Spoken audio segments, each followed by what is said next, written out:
بسم الله والصلاة والسلام على رسول الله وعلى آله وصحبه أجمعين. السلام عليكم, Mom. وعلیکم السلام. How was your weekend? We had a good bit of time off.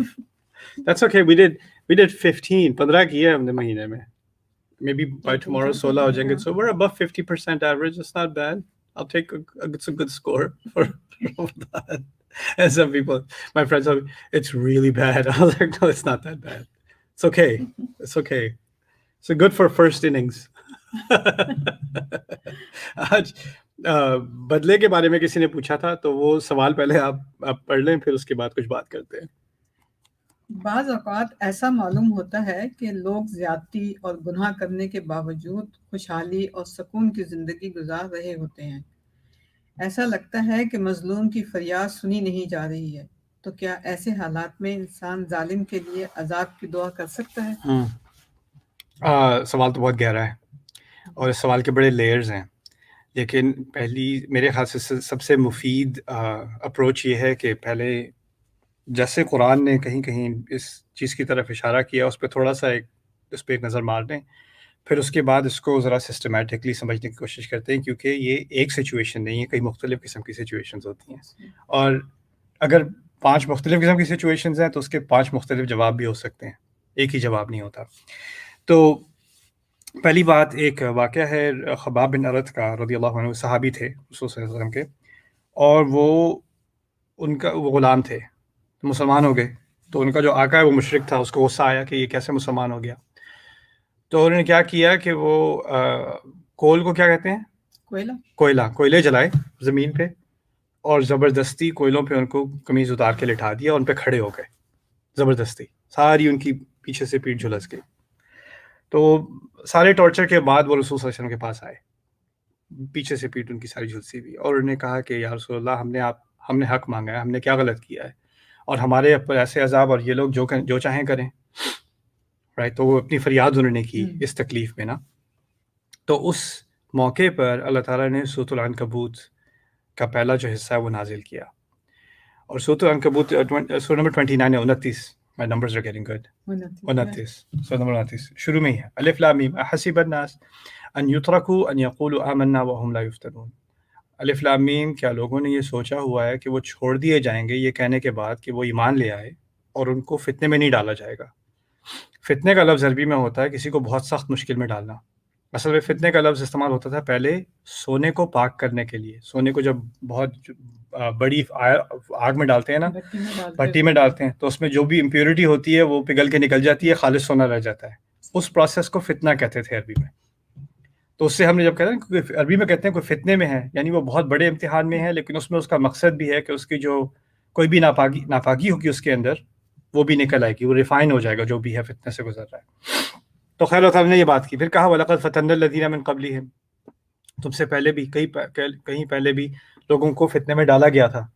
وَلَيَعْلَمَنَّ اللَّهُ الَّذِينَ صَدَقُوا وَلَيَعْلَمَنَّ الْكَاذِبِينَ, اور اللہ جان لے گا اسی طرح سے کہ کون واقعی اپنے دعوے میں سچا ہے اور کون جھوٹے ہیں. پھر کہا ام حسب الذین اجترحوا السیئات ان یسبقونا ساء ما یحکمون. پھر کہتے ہیں دوسری طرف, کیا وہ لوگ جنہوں نے اس قسم کے شدید گناہ کیے ہیں, یعنی اب اشارہ خباب کی طرف نہیں ہے, انہیں تو کہا کہ تم فتنے میں ڈالے گئے ہو, تم سے پہلے بھی ڈالے گئے, لیکن دوسری طرف بات کی کہ جن لوگوں نے یہ جرم کیے ہیں, جو سیئات کی ہیں اور ان کا ارتکاب کیا ہے, کیا وہ یہ سمجھتے ہیں کہ یہ ہم سے آگے نکل گئے, یا یہ بڑے مزے کر رہے ہیں اور ہمیں پتہ نہیں چلا اور ہماری پکڑ سے بچ گئے. جیسے کسی مووی میں ہوتا ہے نا کہ وہ پولیس والے چیس کر رہے تھے, وہ بارڈر سے نکل گیا, وہ پولیس کے جورسڈکشن میں نہیں ہے, رائٹ. تو ان کا یہ خیال ہے کہ وہ نکل گئے آگے. ساء ما یحکمون, کیا برا فیصلہ ان لوگوں نے کیا ہے, کیا برا فیصلہ ان لوگوں نے کیا ہے. تو کہنے کا مقصد یہ ہے کہ اللہ تعالیٰ نے ایک طرف تو کہا کہ میں اور آپ فتنے میں ڈالے جائیں گے, خباب بن ارت فتنے میں ڈالے گئے, مشکل ہوگی, اور مشکلات دوسرے انسانوں کے ہاتھوں سے آتی ہیں. تو امتحان تو ہونا ہی ہونا ہے, یا تو آسمانی امتحان ہونا ہے کہ زلزلے کی وجہ سے ہونا ہے, یا پہلے ہم نے بات کی تھی ہمارے کنٹرول سے باہر چیزیں ہوتی ہیں ان سے امتحان ہوتا ہے ہمارا, یا لوگوں کی طرف سے ہوتا ہے, لوگوں نے کوئی بات کی, کوئی حرکت کی ہمارے ساتھ, کوئی ظلم کیا. لیکن کسی نہ کسی طرح ہم مشکل میں ڈالے جائیں گے ضرور, یہ ہونا ہی ہے زندگی میں. زندگی آسانی کے لیے نہیں بنائی گئی, آسانی کے لمحات اس میں ہوتے ہیں, نعمتیں ہوتی ہیں, لیکن ساتھ میں مشکلیں بھی اسی زندگی کا حصہ ہیں. رائٹ. تو اس کے بعد پھر جب یہ کہا کہ وہ لوگ آگے نہیں نکلے تو یہ اللہ تعالیٰ نے اپنی طرف سے تسلی دی ہے خباب بن ارد کو اور صحابہ جو ٹارچر ہو رہے ہیں ان کو، اور جو رسول صلی اللہ علیہ وسلم کی توہین کر کے، وہ توہین بھی ہو رہی تھی ان کی روز رسول کی صلی اللہ علیہ وسلم کہ، اور ان کو کتنا کسی مسلمان کو دل پہ لگتا ہوگا کہ میرے نبی کی توہین ہو رہی ہے میرے سامنے، رائٹ. اور وہ کچھ کر بھی نہیں سکتے تھے اس وقت. رسول صلی اللہ علیہ وسلم نے بھی کہا ہوا تھا ہاتھ روکے رکھو، کفو ایدیکم، قرآن نے کہا ہے جب کہا گیا تھا تم سے کہ اپنے ہاتھ روکے رکھو، کوئی ریاکشن نہیں دینا تم نے. تو ان کے دل میں بھی تھا کہ کوئی اللہ تعالیٰ ان سے کچھ بدلا لے. لیکن آپ اندازہ کریں، سال گزر گئے، 2 سال گزر گئے، 3 سال گزر گئے، مکے میں کتنے سال گزارے ہیں، اور ان کئی سالوں میں کوئی بدلا نہیں ہے. ان کو تو گلی چھٹی ہے، وہ تو اور مزے میں، مسلمان اور ٹارچر میں، اور مصیبتیں پڑ رہی ہیں. اور ہمیں نظر آتا ہے، کسی کو نظر آئے کہ یہ تو کتنے سال گزر گئے، ہمیں کہا بھائی صبر کرو، ان کو دیکھو ان کے کیا مزے ہو رہے ہیں. ہم تو پیچھے دیکھتے ہیں، کہتے ہیں کہ 23 سال میں مکہ فتح ہو گیا. اس وقت کیا نظر آ رہا تھا؟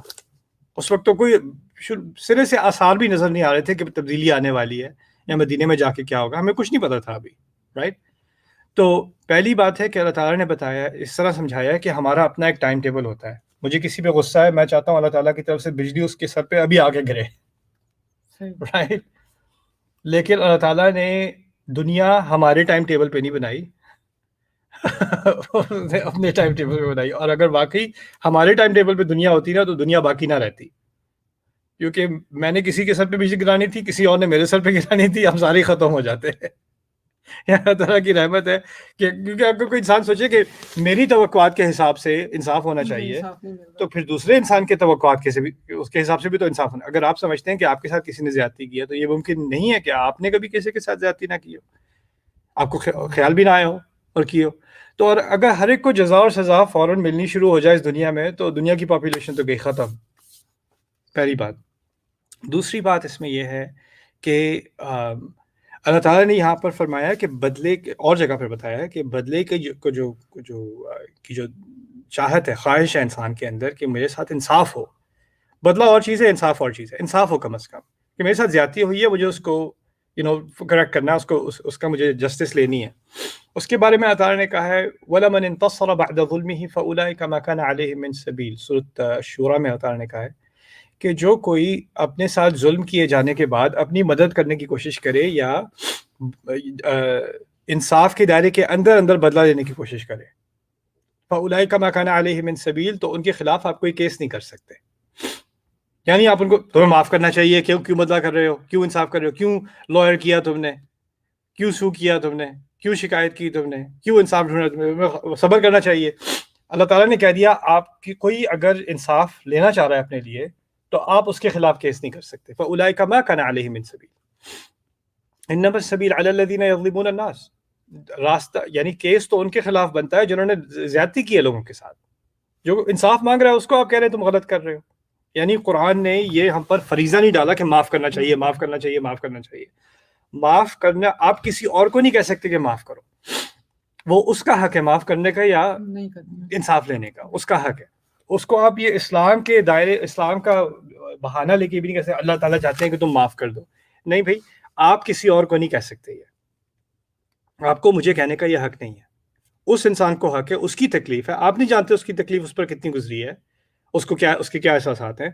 وہ چاہے تو معاف کرے، وہ چاہے تو نہ کرے. یہاں تک کہ یوسف علیہ السلام کے قصے میں تو بہت کمپلیکیٹڈ، یعنی جو گہرائی ہوتی ہے انسان کی ایموشنز کی، اس کو ایڈریس کیا گیا ہے. ایک طرف تو یوسف علیہ السلام کے بھائیوں نے ان کے ساتھ اتنی زیادتی کی ہے، رائٹ. آ کے سامنے کھڑے ہوتے ہیں، انہیں پتہ بھی نہیں کہ یوسف ہیں. اب جو سامنے منسٹر بیٹھا ہے وہ ان کو علم ہی نہیں کہ وہ یوسف ہیں. تو ان کے سامنے بیٹھ کے بھی کہہ دیا کہ اچھا یہ جو چوری کی ہے اس نے، اس کا ایک بھائی تھا وہ بھی چور تھا.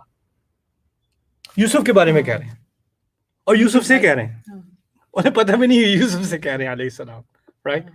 فَإِنْ سَرَقَ كَانَ لَهُ أَخٌ سَرَقَ مِنْ قَبْلُ.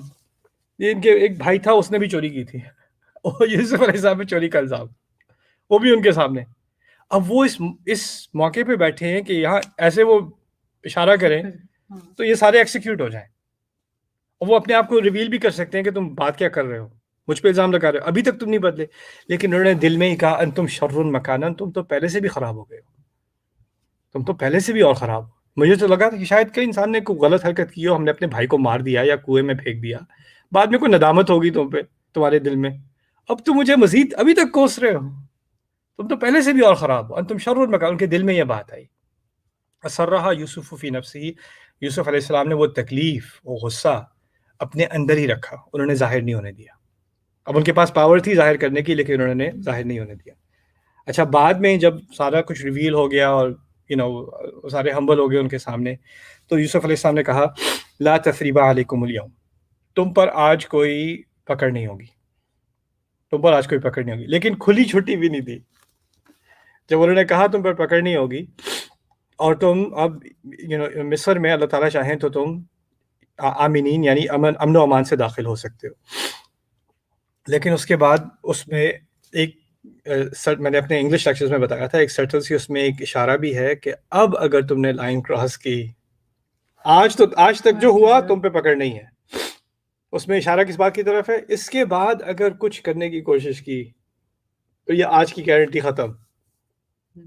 رائٹ؟ تو اس میں یعنی ہم کسی کو معاف کریں، اس کا مطلب یہ نہیں ہے کہ ہم بھولے بن جائیں اور یہ سمجھیں کہ اس میں دوبارہ شر کا پوٹینشیل ہے ہی نہیں. معاف کرنا اور بھولا بننا دو الگ الگ چیزیں ہیں. معاف کرنے سے یہ نہیں ہوتا کہ بس یہ بندہ فرشتہ بن گیا، اب اس نے جو پہلے کیا تھا وہ کبھی نہیں کر سکتا. نہیں، آپ کو احتیاط تو کرنی ہے، وہ انسان ہے، ہو سکتا ہے. آپ کو ایک باؤنڈری ڈرا کرنی ہے. دوسری طرف ہے یعقوب علیہ السلام، ان کی اولاد نے کتنی تکلیف دی، کتنے سالوں جھوٹ بولا ان سے اور کیا کیا ان کے ساتھ، اور بدتمیزیاں بھی کی. اب ان کے سامنے آ کے کہہ رہے ہیں استغفر ہمارے لیے یا بت استغفر لنا، یا ابا جان ہمارے لیے بھی دعا کر لیں استغفار کی، آپ بھی ہمارے لیے اللہ تعالیٰ سے معافی مانگ لیں. کہ یہ بڑا کلیور کہنے کا طریقہ ہے کہ نہ صرف آپ ہمیں معاف کریں، آپ اللہ تعالیٰ سے ہماری استغفار کی دعا کریں. اور اس میں ایک اشارہ اس بات کی طرف بھی تھا کہ یوسف علیہ السلام سامنے کھڑے ہیں، اگر والد محترم ابھی دعا کر دیں گے تو پھر یوسف علیہ السلام کا دل بھی نرم ہو جائے گا، چلو ابو نے تو معاف کر دیا، میں بھی معاف کر دیتا ہوں، میں بھی اپنا دل نرم کر دیتا ہوں. تو وہ ایک اسٹریٹجی تھی کہ ابو کے پاس اب آئے. پہلے تو انک فی ضلالک القدیم، آپ اپنے پرانی گمراہی میں ابھی تک پاگل پن میں آپ لگے ہوئے ہیں. تاللہ تفتأ تذکر یوسف حتی تکون حرضا، آپ بس یوسف ہی لگے رہیں گے جب تک مر نہ جائیں آپ. ایسی باتیں کرتے تھے وہ ان سے، رائٹ؟ یہاں تک کہ ان کی فیملی بھی ان کو پاگل کہتی تھی یا گمراہ کہتی تھی. جو چلے گئے تھے تو پیچھے فیملی ان کی وہ یہ باتیں اپنے دادا سے کر رہی تھی، اپنے سسر سے کر رہی تھی. تو خیر اب کہتے ہیں آپ ہمارے لیے استغفار کر دیجئے. تو یعقوب علیہ السلام کی تکلیف اتنی شدید تھی کہ وہ یہ نہیں کہہ سکے کہ ہاں میں کر رہا ہوں. کہتے ہیں سوف استغفر لکم ربی، میں کروں گا کچھ دیر بعد، دعا کر دوں گا، ابھی نہیں کر رہا، ابھی دل میں ابھی بھی بہت تکلیف ہے. ان حوالات میں کیا چیز کامن ہے کہ اللہ تعالیٰ نے انسان کی تکلیف کو اکنالج کیا ہے، یہاں تک کہ نبی کی تکلیف کو بھی اکنالج کیا ہے، ان کے جذبات کو بھی اکنالج کیا ہے. تو پہلی بات ہمیں سمجھنے کی یہ ہے کہ ہمیں اگر تکلیف ہو رہی ہے کہ کسی نے ہمارے ساتھ زیادتی کی ہے، ہم سے زیادہ مجھے جتنی خود سے محبت ہے اس سے کہیں زیادہ خدا کو مجھ سے محبت ہے. اور جو تکلیف مجھے ہوئی ہے اس کا جتنا مجھے احساس ہے اس سے کہیں زیادہ احساس میرے رب کو ہے. اور جتنا میں انصاف چاہتا ہوں اس سے کہیں زیادہ انصاف میرا رب چاہتا ہے.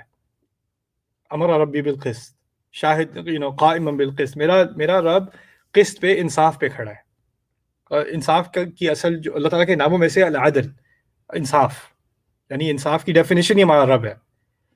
تو یہ سمجھنا کہ جب تک ہماری توقعات کے مطابق اس کو سزا نہیں ملے گی، یعنی یہ جب تک سیڑھیوں سے نہیں گرے گا، جب تک اس کا کار ایکسیڈنٹ نہیں ہوگا، انصاف نہیں ہوگا.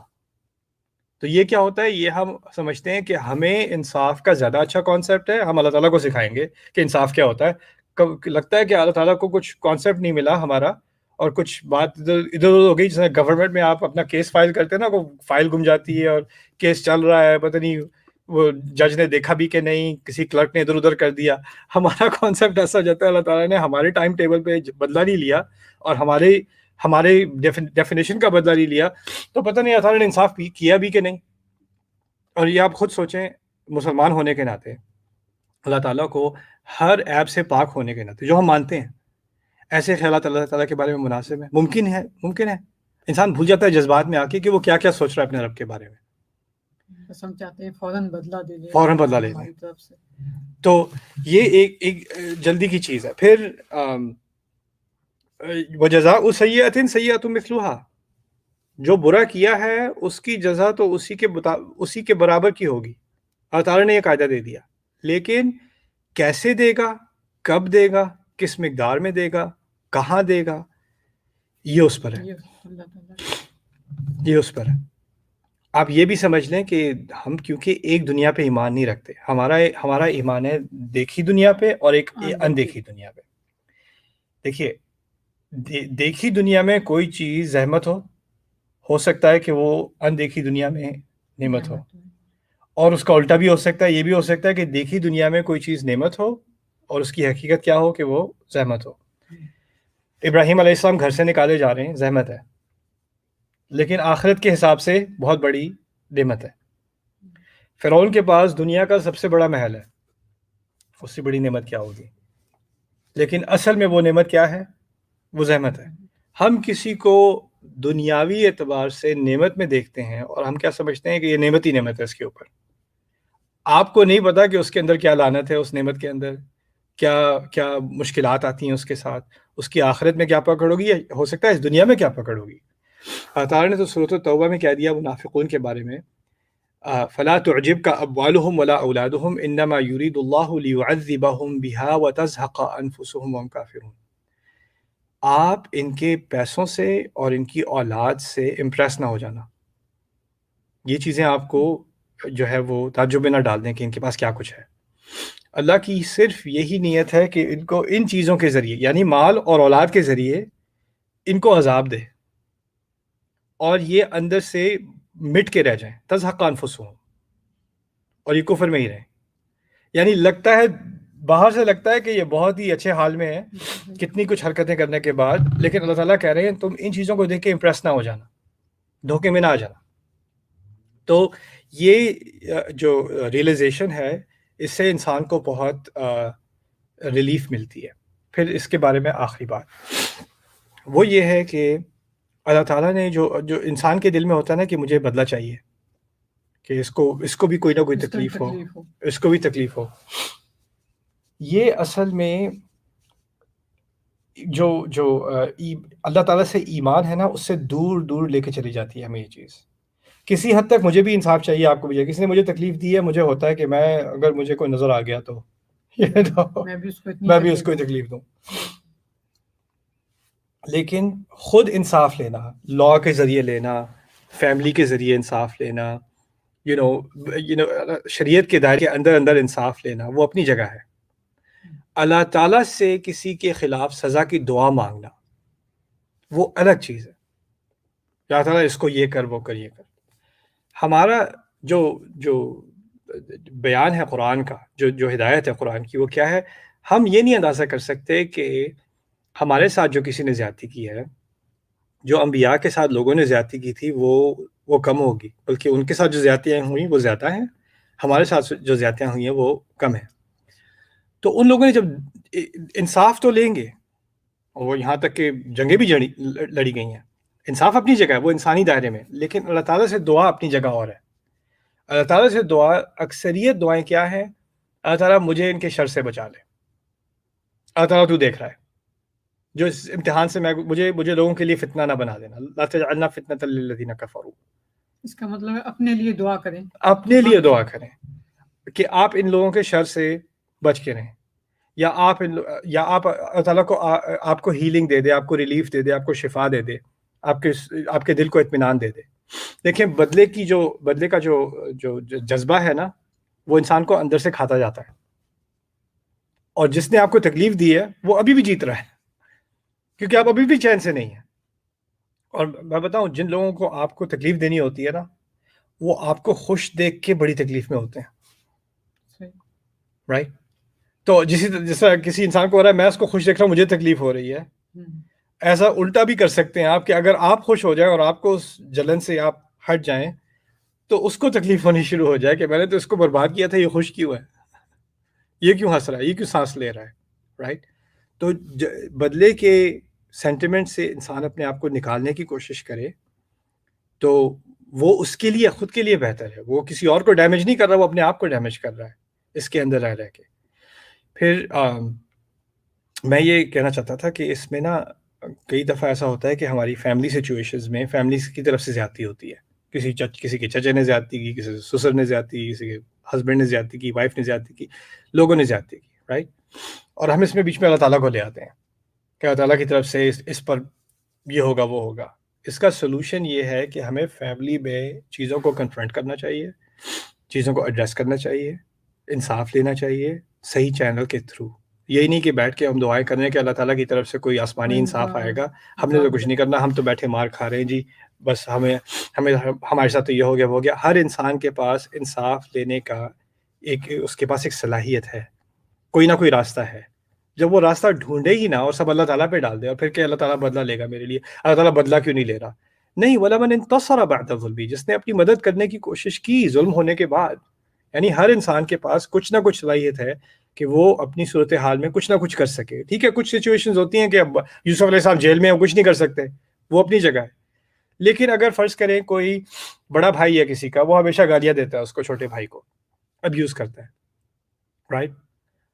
تو آپ کے یا تو آپ دعائیں کریں کہ بھائی جو ہے وہ یا صحیح ہو جائے یا برباد ہو جائے, وہ یہ بھی دعائیں کرتے ہیں. یا ایک دن ہمت کر کے پیرنٹس کے سامنے, فیملی کے سامنے, چچا کو لا کے, کسی کو لا کے, بھائی آپ جو کرتے ہیں یہ غلط ہے, یہ نہیں کریں, یہ بہت مجھ سے نہیں ہے برداشت ہوتا, یہ آپ زیادتی کر رہے ہیں میرے ساتھ. اور وہ شاید آپ کے سامنے زیادہ بھڑکے یا ایک دفعہ زیادہ بھڑک جائے, پھر آپ بار بار اس کو ایڈریس کریں گے, کنفرنٹ کریں گے, تو شاید وہ پھر بھی خود ہی بیک ڈاؤن ہونا شروع ہو جائے بندہ. لیکن ہم سچویشن کو کنفرنٹ نہیں کرتے, ہمیں کانفرنٹیشن سے, سامنا کرنے سے کسی صورتحال کا ہم ڈرتے ہیں کہ اگر ہم سامنا کریں گے تو بہت بھڑک جائے گا یہ بندہ. اور وہ جو بھڑکنے والے ہوتے ہیں نا لوگ, وہ اسی بات پہ ڈیپینڈ کرتے ہیں کہ آپ ان کے بھڑکنے کے ڈر میں بیٹھے رہیں گے. جب ایک دفعہ آپ کھڑے ہو گئے, آپ نے کوئی زیادتی نہیں کی, آپ نے آواز بلند نہیں کی, آپ نے گالم گلوچ استعمال نہیں کی, آپ نے صحیح بات کی ہے, آپ نے اپنے آپ کو کنٹرول میں رکھ کے بالکل تحمل سے بات کی ہے, تمیز سے بات کی ہے, لیکن صحیح بات کی ہے, تو وہ جتنا بھی بھڑکتے رہیں, آپ کام رہیں, آپ اپنی بات کریں اور آپ کریں, اور پھر یہ سچویشنز بدلیں گی. لیکن جب تک آپ نہیں کھڑے ہوں گے اور آپ میں تھوڑی دیکھو, مار کھانے کی تو ابھی بھی ہمت ہے, وہ تو ویسے بھی پڑھنی ہے, چلو کم سے انصاف ہی لے لو, آواز ہی اٹھا لو, رائٹ؟ تو کوئی ابیوسو سچویشن میں ہو تو اس کو فیملی سے کہیں سے مدد لینے کی کوشش کرنی چاہیے. ہماری انفارچونیٹلی کلچر میں بہت اچھی چیزیں بھی ہیں, کچھ خراب بھی ہیں. وہ ایسا بھی ہوتا ہے کہ کوئی کسی پہ زیادتی ہو رہی ہے, وہ فیملی سے سپورٹ لینے کی کوشش کرتے ہیں, اور فیملی جا کے کہتی ہے نہیں بھی ہم نے بھی ماریں کھائی ہیں, تم بھی صبر کر لو, رائٹ؟ تو وہ زیادتی کو مزید سپورٹ کرتے ہیں, رائٹ؟ بلکہ لیکن حق یہ بنتا ہے ہر انسان کا, اور خاص کر فیملی کا, کہ اگر کوئی آپ کے پاس آ رہا ہے اور کہہ رہا ہے میرے ساتھ زیادتی ہو رہی ہے, تو اس کو یہ کہنے کے بجائے کہ تم صبر کر لو یا معاف کر دو. کہ میں نے شروع میں کہا تھا, معاف کرنے کا آپ کسی کو نہیں کہہ سکتے کہ تم معاف کرو, وہ اس کا اپنا حق ہے, وہ اللہ نے اس کو دیا, وہ آپ نہیں لے سکتے. نہ اس کو آپ اس کو گلٹ کر سکتے ہیں کہ جب تک آپ معاف نہیں کریں گے آپ میں کچھ خرابی ہے, یہ بھی نہیں ہے. ٹھیک کہتے ہیں اللہ کو معافی پسند ہے, اللہ کو معاف کرنا پسند ہے, تو معاف کر دو, اللہ خوش ہو جائے گا. اللہ کو معاف کرنا بہت پسند ہے, اور اسی اللہ نے جس دن آیات میں معاف کرنے کی بات کی ہے, اور معاف کرنے کا بہت بڑا انسینٹیو دیا ہے, اس میں کوئی شک نہیں ہے. یہاں تک کہ سورۃ النور کی آیات میں جس نے معاف کر دیا تکلیف دیے جانے کے بعد, اور ہم اس کی بات کر رہے ہیں جس کے اوپر آپ کا غلبہ ہے, یعنی میرے نیچے کوئی ہے, میری اولاد ہے, اس نے میرے ساتھ غلطی کی, میں اتھارٹی میں ہوں, تو میں معاف کروں گا, رائٹ؟ اب مجھے کسی کرپٹ پولیس والے نے مارا اور میرے پاس کوئی چارہ ہے نہیں اس کے ساتھ کو بدلہ لینے کا, نہ کوئی ریکارڈنگ ہے نہ کچھ, اور میں کہوں میں نے تجھے معاف کر دیا, میری معافی کا کیا ہوگا, میں ویسے ہی پیٹ رہا ہوں. یعنی مظلوم ایک تو پہلے مظلوم ہوتا ہے, اس سے پھر کہتے ہیں معاف بھی کرو. جو آیات ہیں قرآن کی وہ کس سچویشن کی ہیں کہ آپ کے پاس بدلہ لینے کی پاور تھی, اتھارٹی تھی, سوٹی آپ کے ہاتھ میں تھی, اور پھر آپ نے معاف کیا, سمجھ رہے ہیں؟ تو پھر اس کے بارے میں کہا ہے فَأَجْرُهُ عَلَى اللَّهِ, اس کا اجر اتنا عظیم ہے کہ اس کو تو تعبیر بھی نہیں کیا جاتا, بس اللہ پر ہے اس کا اجر, اتنا عظیم اجر ہے اس کا, جس کے پاس بدلہ لینے کی طاقت ہو اور وہ نہ لے. لیکن ہم کیا کرتے ہیں, ہم مظلوم جس کے پاس پہلے ہی طاقت نہیں ہے, وہ آپ کے پاس مدد لینے آیا ہے, کیونکہ میرے پاس بدلہ دور کی بات, میرے پاس انصاف کی بھی طاقت نہیں ہے, وہ آپ کے پاس آیا اور اب اس کو لیکچر دینے کے بھی معاف کر دو, اللہ کو معافی پسند ہے. یہ ہوتا ہے مظلوم کو دبانا, مظلوم کو زندہ دفنانا, یہ غلط ہے. اور یہ اسلام کے نام پہ کرنا, یہ تو بہت ہی الٹا, جو قرآن نے جو بات کی اس سے آپ کہیں اور بات لے کے جا رہے ہیں. ہم اس کو سپریسنگ دا وکٹمز انگلش میں سے کہتے ہیں, یعنی آپ الٹا وکٹم کو آپ نیچے دبا رہے ہو اور کہہ رہے ہو تم صبر کرو. نہیں, صبر تو اسے کرنا, اس کو سکھانا چاہیے جس میں جو آپے سے باہر ہو رہا ہے, جو ظالم ہے. تو کوئی آتے ہیں کہتا ہے کہ بھائی مجھے کسی لڑکے نے بھیجا تھا کہ اس کے فادر جو ہیں وہ شراب کے ایڈکٹ ہو گئے ہیں، وہ مارتے ہیں، ماں کو بھی مدر کو بھی مارتے ہیں، بیٹے کو بھی مارتے ہیں، ٹھیک ہے. اب وہ کہتا ہے مجھے کسی کو بتانے سے ڈر لگتا ہے، ہمارے گھر میں بےزتی ہوگی. میں نے کہا دیکھو تمہاری مدر کا تم پر حق ہے. پہلی بات ہے اس انسان کو کوئی ابیوز کسی کو ٹالریٹ نہیں کرنی چاہیے. کوئی کسی کو مار رہا ہے تو آپ اتھارٹیز کو انوالو کرو کسی نہ کسی طرح، یا کسی نہ کسی طرح اس کو روکو. یہ کسی نے آپ کو کہا ہے اس صورتحال میں صبر کر لو تو آپ اس کو مینٹل ہاسپٹل کا ایڈریس بھیج دیں. یہ اسلام نہیں ہے. اگر کوئی فزیکلی ابیوز ہو رہا ہے، کسی کو مارا جا رہا ہے، تو اس میں انٹروینشن لازمی ہے. اس میں کوئی شک نہیں، اس میں کوئی دین کو لا کر یہ کرنا کہ نہیں بھائی اس میں کوئی ایسی بڑی بات نہیں، صبر کر، سوال ہی پیدا نہیں ہوتا. اس بندے یہ بندہ کر رہا ہے جس میں ڈرنکنگ پرابلم ہے یا وائلنس کا پرابلم ہے، اس کو کلیئرلی کوئی سائیکولوجیکل ایشو ہے. اس سے آپ نارملی ڈیل نہیں کر سکتے. اس کو خود کو ہیلپ کی ضرورت ہے، لیکن اس کو ہیلپ کرنے کے بجائے پہلے آپ اپنے آپ کو تو سیف کریں. آپ کو اپنی سیفٹی کا حق ہے. اس کی ماں کو، اس کو خود کو سیفٹی کا حق ہے. اور اگر وہ کہیں کہتا ہے کہ ہم اپنے نانی کے گھر موو ہو سکتے ہیں تاکہ وہ کچھ نہ کرے، تو یہ غلط ہوگا. ہم نے اپنے باپ کا حق مارا. میں نے کہا بالکل نہیں مارا، جاؤ اگر جا سکتے ہو. اگر واقعی یہ سچویشن ہے، اللہ جانتا ہے تمہیں، تو مجھے تو کوئی بھی کہانی سنا دے، رائٹ، مجھ سے کوئی بھی جواب لینے کے لیے. لیکن اگر اللہ جانتا ہے اگر کوئی واقعی فزیکلی ابیوز ہو رہا ہے اور وہاں سے نکل سکتا ہے، تو یہ کسی کا حق مارنا نہیں ہے، یہ باپ کا حق مارنا نہیں ہے. وہ باپ قرآن کی آیات کوٹ نہیں کر سکتا کہ وہ بالوالدین احسانہ. اگر وہ کوٹ کرنی ہے تو پھر رب یعنی بھی کوٹ کرے نا، کہ والدین نے تمہاری تربیت کی ہے، تمہیں ایک نازک پودے کی طرح تمہیں پروان چڑھایا ہے. آپ نے اپنا کام تو کیا نہیں، آپ کو وہ بالوالدین احسانہ بڑا یاد آ گیا. اس طرح نہیں ہوتا. قرآن میں یہ ربوبیت نہیں دی گئی والدین کو. ہر رشتے میں، صرف والدین کی بات نہیں ہے، ہر رشتے میں رائٹس ہیں، رسپانسبلٹیز ہیں، حقوق ہیں اور فرائض ہیں. کوئی اپنی ذمہ داری پوری نہیں کرے گا لیکن حق کے نعرے مارتا رہے، ایسے نہیں ہوتا ہمارے دین میں. صرف ایبسولوٹ حق صرف ہمارے رب کا ہے، رائٹ. تو ان چیزوں میں کسی کو گلٹ کرنا، اور پھر بعد میں پھر ہوتا ہے کہ مجھے کبھی کبھی خیال آتا ہے کہ میں اپنے ابو سے بدلا لوں، انہوں نے میری مدر کو ایسے سے مارا تھا، یہ کیا تھا، وہ کیا تھا. خیال آتا ہے. میں نے کہا خیال نیچرل ہے ایکچولی. اگر کوئی بچہ دیکھے ایسا تو کیوں نہیں آئے گا اس کے دماغ میں خیال، اس کے دل میں خیال. اس کو بیچارے کو آپ نے ٹرامیٹائز کیا، بچے کو اس طرح کی چیز کر کے، اور پھر اس کے اوپر سے وہ پہلے ہی ایموشنلی ٹراماٹائزڈ ہے، اس کے اوپر آپ اسلام کا استعمال کر کے اس کو ریلیجسلی ٹراماٹائز کرتے ہو کہ میرے یہ جذبات دین کے خلاف ہیں، اب میں جہنم میں بھی جاؤں گا. اس دنیا میں بھی میں پیٹا اور مجھے آخرت میں بھی پیٹنا ہے اس جذبات کی وجہ سے. ظلم کے اوپر ظلم، ظلمات بعضها فوق بعض، اور یہ چیزیں جو ہے جب ہم دین کے نام پہ کرتے ہیں تو اس سے مجھے سخت تکلیف ہوتی ہے کہ لوگ سمجھتے ہیں کہ یہ نان مسلم جو ہیں ان کا اسلام کے بارے میں غلط کانسیپٹ ہے، اسلام کے خلاف پروپیگنڈا کرتے ہیں، یہ کرتے ہیں، وہ کرتے ہیں. ہم نے کم کیا ہے؟ ہم نے اسلام کے نام پہ کم زیادتیاں کی ہیں، رائٹ. تو ان چیزوں میں اگر کوئی جسٹس ڈھونڈ رہا ہے، کوئی لیگل راؤٹ لے رہا ہے، کوئی فیملی کی انٹرونشن لے رہا ہے، کوئی ظلم کو روکنے کے لیے اپنی مدد کر رہا ہے، شریعت کے دائرے میں، انصاف کے دائرے میں، ڈیسنسی کے دائرے میں، اگر آپ صحیح کام کر، میں یہ نہیں کہہ رہا کسی سے پستول اٹھا کے جا کے کسی کو گولی مار دو، یہ بھی نہیں کہہ رہا میں. ایک دائرہ ہے اللہ تعالیٰ نے وہ ہمیں دیا، اس کے اندر انسان اپنی مدد کرنے کی کوشش کرے، اس میں کوئی حرج نہیں ہے. لیکن بدلے کا راستہ آپ چھوڑ دیں، انصاف کا راستہ پکڑ لیں، اور اللہ تعالیٰ سے مانگنا ہے تو اپنے لیے پناہ مانگ لیں، کسی اور کے لیے نہیں. سوری امام، ایک آخری بات تھی، وہ میں بار بار بھول جاتا ہوں، مجھے یاد آئی. کبھی کبھار جب فیملی کے جھگڑوں میں لوگ اللہ تعالیٰ کو لے آتے ہیں، اللہ تم سے ضرور پوچھے گا، یہ کہتے ہیں نا.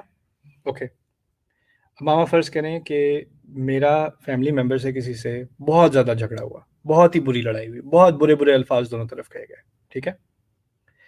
اگلے دن میں اس کے گھر بھی نہیں، وہ میرا بھائی ہے، میں اس کے گھر نہیں جاتا، وہ میرے گھر نہیں آتا. 5 سال گزر گئے، 10 سال گزر گئے، ہم ایک ہی گلی میں رہتے ہیں لیکن نہیں گزرنا. میں ایک دن گزر رہا ہوں، اس کے گھر پہ آگ لگی ہوئی ہے. میں نے دیکھا اس کے گھر میں آگ لگی ہوئی ہے اور وہ کھڑکی سے وہ پھنسا ہوا ہے. میں گزروں گا یا اندر جا کے بچاؤں گا بھائی کو اپنے؟ ظاہر ہے بچاؤ گے بھائی کو. 10 سال بعد نہیں کی میں نے، لیکن پھر بھی جب آگ لگتی دیکھ رہا ہوں تو کیا کہتا ہوں؟ یہ نہیں کہتا بھاڑ میں جائے، یاد ہے تو نے مجھے کیا کہا تھا، اب جل. ممکن ہی نہیں ہے میں جاؤں گا اپنی لائف رسک کر کے اس کو بچاؤں گا، نہیں. جب ہم یہ کہتے ہیں کہ اللہ تم سے پوچھے گا، تو یہ کس دن پوچھے گا؟ قیامت کے دن. اور اگر قیامت کے دن کسی کی پوچھ ہو گئی تو وہ کہاں پھینکا جائے گا؟ دوزخ میں. ایک دن کے لیے، آدھے گھنٹے کے لیے، ہمیشہ کے لیے نا. آپ کا غصہ ایک انسیڈنٹ پر، 1 سال کی بات پر، 10 سال کی بات پر، اور آپ کے منہ سے الفاظ ایسے نکل رہے ہیں کہ آپ کے لیے یہ اوکے ہے کہ یہ بندہ کروڑوں سال جہنم میں جلے تاکہ آپ کا غصہ ٹھنڈا ہو جائے. آپ کو احساس نہیں آپ کے منہ سے کیا بات نکل رہی ہے. انصاف اپنی جگہ, اللہ تعالیٰ کو بیچ میں لانا, آخرت کو بیچ میں لانا, میں خدا کو گواہ بناؤں گا تم نے کیا کیا میرے ساتھ, یہ کیا وہ کیا. oh my God, کچھ زیادہ ہی آگے لے گئے آپ بات. اور آپ نے اللہ تعالیٰ کو اپنا ایک ایکسیکیوشنر بنا دیا ہے کہ میرا غصہ ٹھنڈا کرنے کے لیے میرا رب پیچھے سے آ کے جو ہے جیسے کسی کی فورسز ہوتی ہے نا, دیکھنا ذرا میرے دوست آ رہے ہیں وہ تم سے نپٹیں گے. ہم نے اللہ تعالیٰ کو نپٹنے کے لیے بنا دیا لوگوں کے اپنے غصے کے لیے. کتنی ایروگنٹ بات ہے اور کتنی ظالم بات ہے, اور کتنا کہ کبھی کبھی ایک صومالی فیملی تھی, ڈفرینٹ کلچرز میں ڈفرینٹ پرابلمس ہوتے ہیں. ان کی فیملی میں کیا ہوتا ہے, ماں بچے سے کہے گی, بیٹی سے کہے گی کہ برتن دھو دے, برتن نہیں دھوئے گی, لعنک اللہ ولعن الملائکہ, اللہ تجھ پہ لعنت کرے, فرشتے تجھ پہ لعنت کرے, آخرت میں یہ کر. او مائی گاڈ, تو یہ جہنم میں بھیج دیا بیٹی کو ڈشز کے اوپر یار. اور بچے روتے ہوئے آتے ہیں کہ میری مدر نے ایسے کہا ہے, واقعی میرے ساتھ ایسا ہوگا, اللہ تعالیٰ واقعی ایسا کرے گا؟ نہیں, انسان ظالم ہو سکتے ہیں. اللہ تعالیٰ نے کہا ہے پیرنٹس کے ساتھ احسان کرو, لیکن پیرنٹس بھی یہ جانور سے زیادہ خراب ہو سکتے ہیں, ممکن ہے, ہوتا ہے دنیا میں, اور جاہل بھی ہو سکتے ہیں, یہ بھی ہوتا ہے. لیکن ہمارا رب وہ ہمیشہ رحمان رحیم, اور وہ قسط پر کام کرتا ہے, وہ عمل کرتا ہے. اس کی سنت ہے کہ وہ غیر انصافی نہیں کرتا, اور کسی کے برے الفاظ سے آپ کسی طرح کنڈیم نہیں ہو گئے. کسی نے آپ پر لعنت بھیج دی, اس کا مطلب یہ نہیں کہ اللہ تعالیٰ نے رجسٹر کر دیا, فرشتوں نے رجسٹر کر دی لعنت ان کے خلاف, تو کسی نے لعنت بھیجی تھی, سوری بھی آپ نے اچھے کام تو کیے ہیں لیکن یہ لعنت رجسٹر ہے تو آپ کو تو جانا پڑے گا جہنم میں. ایسا نہیں ہے. ہم نے ایسے بچکانہ کانسیپٹ بنائے ہوئے اپنے رب کے بارے میں کہ کسی نہ کسی طرح لوگوں کی جو شارٹ سائٹڈنس ہے اس کی وجہ سے ہمارے قیامت کے دن بھی شارٹ سائٹڈنس ہوگی. ایسا نہیں ہوتا. تو ہمیں چاہیے کہ لوگوں کے ساتھ ریکنسائل کریں, اور ایسی سوچ اور ایسی باتیں دوسروں کے بارے میں نہ کریں, اور جو کر رہے ہیں ان کو تھوڑا پیار سے احساس دینے کی کوشش کریں کہ جو آپ یہ بات کہہ رہی ہیں یا کہہ رہے ہیں, آپ اس کا نتیجہ تو سوچیں, اس کے بارے میں آپ کیا سوچ رہے ہیں, آپ کیا کہہ رہے ہیں. ممکن ہے کہ شاید ان کو احساس ہو جائے. کچھ لوگ ہوتے ہیں اچھا کہہ دیا تو کہہ دیا نا, ٹھیک ہی تو کہا ہے. کچھ لوگ ایسے بھی ہوتے ہیں, جو ایسے ہوتے ہیں ان سے خاطبہم الجاہلون قالوا سلاما, اچھا جی السلام علیکم, سوری میں نے یہ بات کی, چھوڑ دیں. ایسے لوگ, کچھ لوگوں کو اپنے حال پہ ہی چھوڑ دینا چاہیے. وہ ایسے بھڑکتے ہیں اور ایسی جاہل باتیں کرتے ہیں کہ وہ نہ صرف آپ کے خلاف, فرشتے ان کے خلاف لکھ رہے ہیں, تو آپ ان پہ فیور کر رہے ہیں, ان سے پیچھے ہٹ کے, ڈسٹنس کر کے, ان پہ آپ رحم کر رہے ہیں. تو اسی پہ اکتفا کرتے ہیں آج انشاءاللہ. بارک اللہ علی ولکم. السلام علیکم ورحمۃ اللہ وبرکاتہ.